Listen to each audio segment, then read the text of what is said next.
Hello guys! Welcome dito sa aking channel, Kapalaran 888. Welcome. Para to sa lahat ng mga Libra. Okay. Libra, tingnan natin kung anong messages, vibration, gabay energy para sa yung lahat. I hope na makuha mo yung energy dito. Okay? Wow! Libra. Okay. Doon sa mga Libra kong subscribers, thank you Libra sa lahat ng nanonood. Nagpapasalamat ako sa inyo kasi sa mga views ko, kayo yung improving. Marami kayong nanonood sa akin ngayon. Okay? So, first card natin is Receiving from Angels and Healing the Past.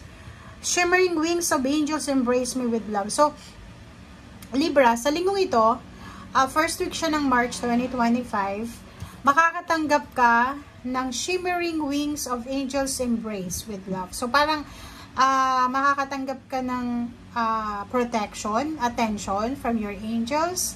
Pwedeng through feathers, mga channeled messages, pwedeng mga gabay para sa'yo, Libra. So, congratulations sa'yo kasi mabuti kang tao, so you deserve it. Okay?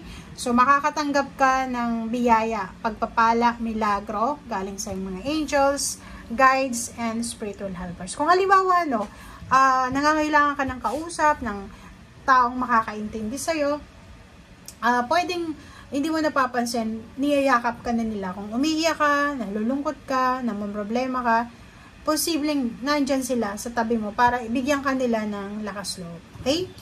Healing from the past. So, dito sinasabi ng baraha na simula sa linggong ito, nakapag-desisyon ka na talagang i-let go mo na lahat ng nakaraan and your step into your future with strength and clarity. So, nakikita ko na handang-handa ka na para sa pagsisimula ng magandang future. So, uusad na. Parang ang nakikita natin, Libra, is may Libra na uusad papunta sa kanyang future. Okay? May Libra dito na posibleng nakapag-desisyon siya na itapon niya na yung nakaraan. Mag-focus na siya sa kasalukuyan. Okay. Thank you. Okay, Libra. Wow. Number 66, Libra. Third eye and then harmony. Okay. So, kung makikita mo dito, sinasabi ng baraha sa'yo na sa usaping relationship, siguro for the past few days, pwedeng 1 week ago, 6 days ago, 6 months ago, hindi naging maganda yung takbo ng relationship mo or yung iba naging balance. Like for example, for several decades, hindi kayo naging ayos ang karelasyon mo, tapos biglang ngayong taong 2025, bigla kayong naging close sa isa't isa, parang ganon. Nakikita ko rin sa'yo dito, Libra, na marami kang marirealize tungkol sa relationship mo. Marami kang makikita na hindi mo nakita before. Like for example, may mga ginagawa sa'yo or ginagawa yung asawa mo na hindi mo siya na-appreciate before. Sorry. Sorry guys. Nasa mid ako. Okay, Libra. So, possible na meron ka na hindi na-appreciate sa partner mo, sa asawa mo, sa pamilya mo, before, na ngayon mo lang naramdaman or ngayon mo lang nakita na na-appreciate mo siya bigla.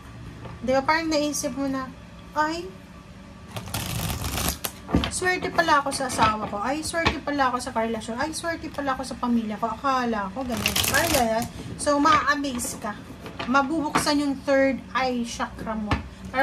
Parang makikita mo kung ano yung nakapikit, yung, anong tawag doon? Yung mga bagay-bagay na hindi mo nakikita dati. Diba? Ma-appreciate mo yung lahat ng hindi mo na-appreciate dati. Yung goodness, yung kabaitan ng mga tao sa paligid. Oh, sorry. Okay, Libra. Okay. Libra.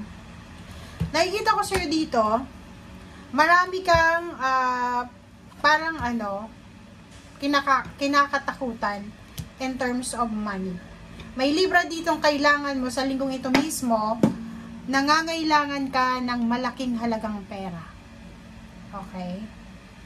Nakikita ko sa'yo dito na isa sa mga worries mo, tingnan mo, isa sa mga worries and fear mo is money. Isa sa mga gusto mong i-resolve sa linggong ito is pera. Ang sabi sa'yo dito ng Four of Swords, relax lang muna. Okay? Sa linggong ito, sinasabi na take a rest. Okay? Huwag kang magpadalos-dalos. Matulog ng maaga, matulog ng maayos, kumain ng tama, mag-pray, reflect, meditate. Humingi ka ng guidance, divine intervention, kasi nandito yung angels mo yung spiritual helpers mo is nasa paligid mo. So, humingi ka ng tulong, lalo kay Virgin Mary, para ibigay sa'yo kung ano yung kailangan mo sa ngayon. Okay? So, Nine of Pentacles, sinasabi ng Nine of Pentacles dito na isa sa mga wini-wish mo financially na posibleng kinakatakutan mo din. Like for example, nag-wish ka na sana ma-approve ka sa loan, like umuutang ka sa bank or sa lending company, pero natatakot ka rin kasi baka hindi ka ma-approve or hindi ka pautangin. So yung lump sum of money na needed mo is natatakot ka kung saan mo makukuha to. May yun na nga, sinasabi sa'yo ng Four of Swords na yun, mag-relax ka lang. Huwag kang, huwag kang mamroblema. Kasi sa ilalim ng baraha mong to, merong 3 na sagot sa pag-aalala mo. Kita mo to? Sinasabi ng baraha na after mong makapagpahinga, after mong makapag-pray, yun nga, nandito yung mga angels mo, guys. Sinasabi sa'yo na nandito yung Hermit, makakaramdam ka ng sobrang peace and harmony.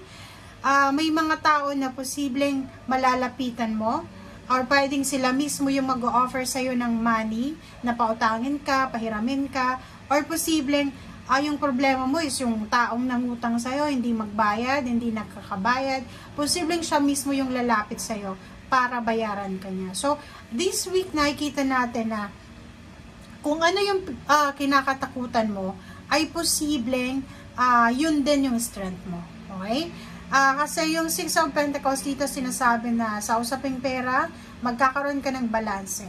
Maraming pagkakataon sa linggong ito na yung mga unexpected na tao sa paligid mo, yung mga hindi mo inaasahan na makakatulong sa'yo, ay matutulungan ka nila, lalo na sa usaping salapi, lalo na sa usaping pera. Okay? So, thank you guys for watching and see you again. Bye!